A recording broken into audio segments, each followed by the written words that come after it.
I was super lucky to find this little piece at my local Goodwill. Yes, I saw that huge broken corner, but I brought it home anyways, knowing that we could fix it. And I was very surprised that when I opened up my project to inspect the interior, I found the missing piece inside. So let's get to work, fix up this broken beauty, and make her fabulous.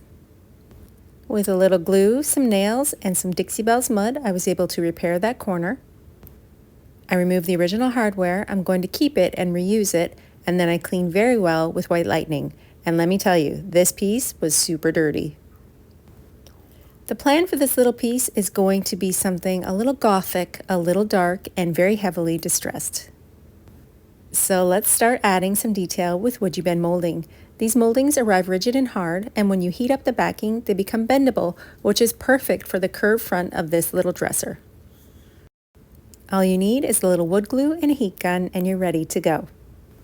So let's start to plan our dark gothic piece.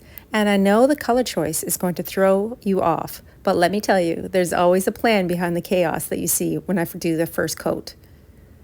Using multiple shades of Terra Clay Paint, I'm going to paint on a beautiful textured finish and then cover the entire thing with a stencil.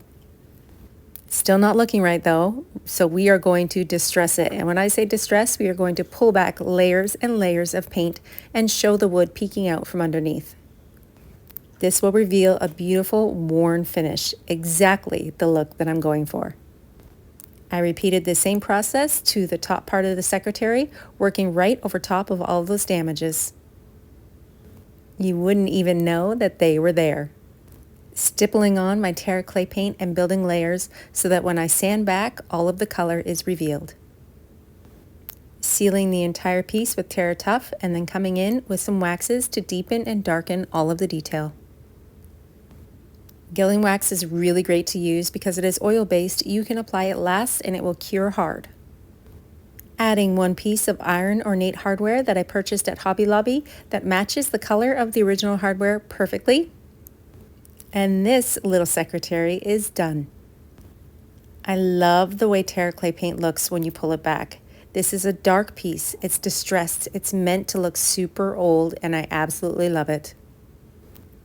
I think that beautiful wood you bend totally takes it up another notch and makes this piece very ornate.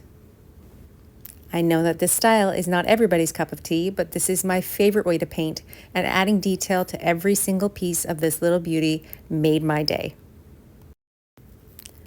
So the next time you head out and find a broken, worn piece, imagine what it could still be and all the beauty that you can create with just a little bit of paint. Thanks for watching. I'll see you again next time.